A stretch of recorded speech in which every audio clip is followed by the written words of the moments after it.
Hi, my name is Emily, and today I'm going to talk about police body-worn camera as a strategy to increase trust and accountability between citizens and police officers. And this is my final project in my senior capstone class in criminal justice. So let's go ahead and get started. So why is this even relevant to discuss? Well, trust and accountability is one of the key elements of effective policing. Without trust and accountability, we might see citizens taking problems into their own hands, or people do not come forward because they feel or think that the police cannot or will not help them. People will also be less likely to take proactive steps to prevent crime in their communities because there is no reason to do that. So, successful and effective policing are strongly dependent on the relationship of trust between the citizens and the police officers. One of the recent strategies to increase this trust between the officers and the citizens have been the implementation of body-worn cameras for many agencies. So let's start with a short look at some of the characteristics of these body-worn cameras. This is a small device that is easily transportable and can be physically attached to the officer's, for example, his uniform or his cap or his glasses when he's on duty. The idea is that this officer, he has to wear this camera all the time when he's on duty, and the camera will then record all the details from the officer's perspective in an incident.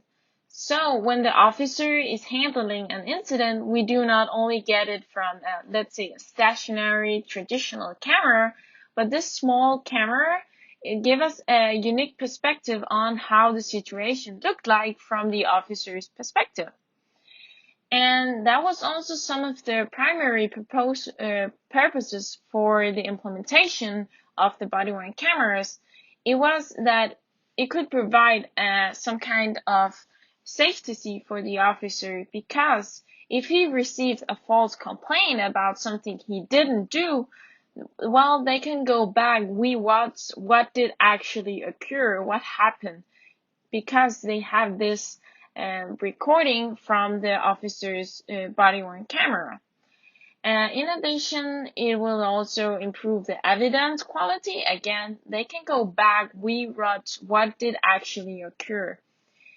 And another purpose was to have a better interaction between the officers and the civilians, because both parties know that they will be recorded, so they will be less likely to do something bad. Again, because they know that it will be recorded. And it's the same, one of the purpose was to reduce the use of force used by police officers, because the officer knows that he will be recorded, and therefore he will be less likely to do something he wasn't supposed to do, because he knows the boss can watch him later.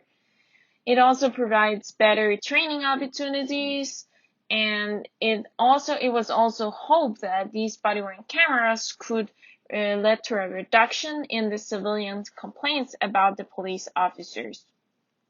So let's have a short look of the pre-existing and the current policies of these body-worn cameras in the United States. Trust and accountability between the citizens and the police officers have in the recent years been, let's say, challenged, especially after the police killing of the African-American Michael Brown in Ferguson, Missouri in 2014. We saw a lot of demonstration all over the country claiming police brutality and fighting for the rights of the minorities. As a political response, the President Barack Obama presented a plan aimed to strengthen community policing in December 2014. It was a $75 million plan for the federal purpose of 50,000 body-worn cameras, and in addition, if some of the agency decided to buy and implement these body-worn cameras, they could get reimbursed by 50% of all their costs for the implementation and the cost of the cameras afterwards. Not a long time after, the Attorney General, she also announced a $23 million donation for a body-worn camera pilot program in September 2015 that supported law enforcement agencies in 32 states to implement body-worn cameras within their agencies. So with the public and many police officers and the agencies and the politicians' support, these body-worn cameras, they spread rapidly after 2014, and today it's a viral tool used in many departments all over the country. So let's take a look at some of the research that have been conducted on the effects of the police body-worn cameras. In one of the earliest studies from 2014 conducted by Arel, Farah, and Sutherland at the Rialto Police Department in California, they examined if the body-worn cameras reduced the use of force by police officers and if it resulted in a reduction of the filed complaints by citizens. And they found actually a reduction in the use of force and that fewer citizens complained about the police after the implementation of the body-worn cameras in the Rialto Police Department. In a later study conducted by Brago, Brower, Zimmerman, Douglas, and Shepard in 2019 at the Police Boston Department, they also examined some of the effects of the body-worn cameras, and similar to the first study conducted by Arel, Farah, and Sutherland, they also find a direct reduction in the use of force, actually 63.6% at the Boston Police Department, and a less amount of filed complaints, citizen complaints about the officers.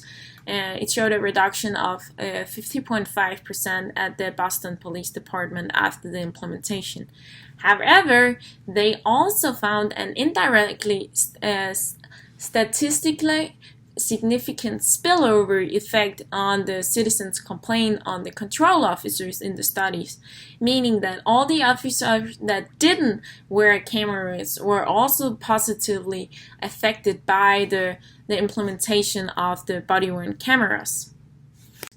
There have also been conducted some research on the citizens' and officers' perceptions on the effects of the body-worn cameras. In 2019, Demir, he examined the citizens' perceptions of the effects of the body-worn cameras and also the impacts of exposure on body-worn cameras on the citizens' perceptions. And in his study, he found that almost every respondent supported the uses of these cameras and had positive views on the effects of the cameras. They thought that it could improve transparency, it could help establish a better relationship between citizens and officers, it will reduce corruption, and it could lead to a reduction in the number of filed complaints about the police. And it also showed that the exposure to officers wearing these cameras led to a positive view on the effects of the cameras among the citizens. 2 years later, in 2021, Demir also examined the officers' perceptions of the body-worn cameras' effects, and he found that most officers had accepted and supported the use of body-worn cameras, and they perceived that they could actually have a positive impact both on the police behavior and citizens' behavior. And it could help establish a better relationship through trust and transparency between the officers and the citizens. However, only a few officers actually believe that it will lead to a decrease in the filed complaints about the officers.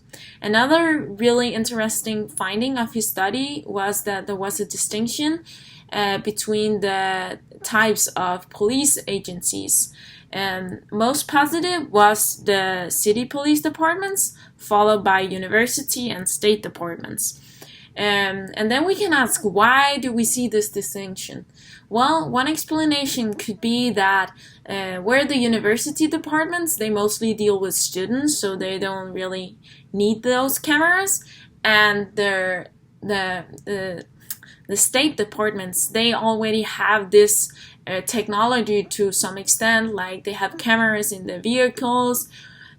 So they don't really need those cameras because the technology, they are already using this technology, where the city police, I'm sorry, they are in a bigger need of these cameras, and they can benefit the most from implementing the body-worn cameras when compared to the university department and the state departments. And this might explain why we see this distinction in the perceived perceptions of the body-worn cameras effects. However, in the evaluation of the effects of the body-worn cameras, we also need to discuss the financial cost of these devices. A purchase of these devices typically range from $800 to $1,200 per device. And in addition, there also come cost of the storage, the maintenance, the administration, maybe providing copies. And there might be police department where these cameras are simply not worth the cost. The money might be spent better in a better way than using them on body-worn cameras, for example, at the university police departments. Another thing we cannot ignore is the negative impact on the officers. The officers might feel like they're being watched all the time.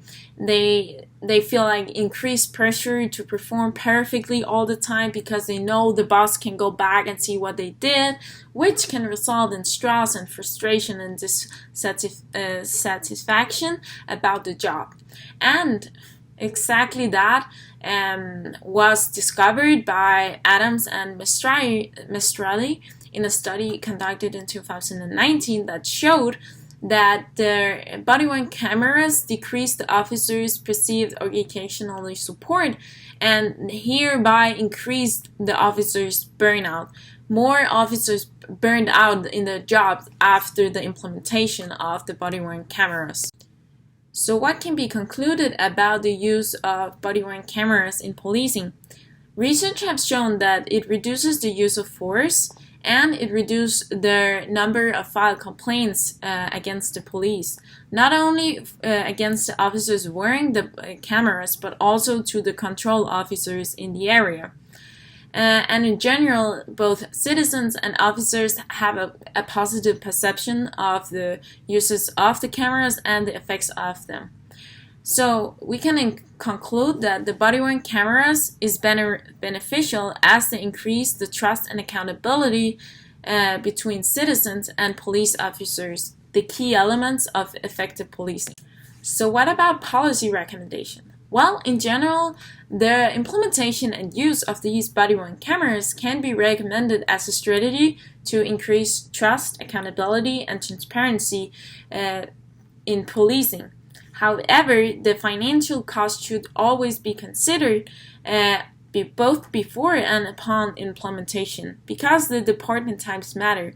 For example, as I mentioned, in a university police department, there might not be a need of these cameras among the officers, and the money is likely spent better in other places, where in the State Department there is an actual need of these cameras.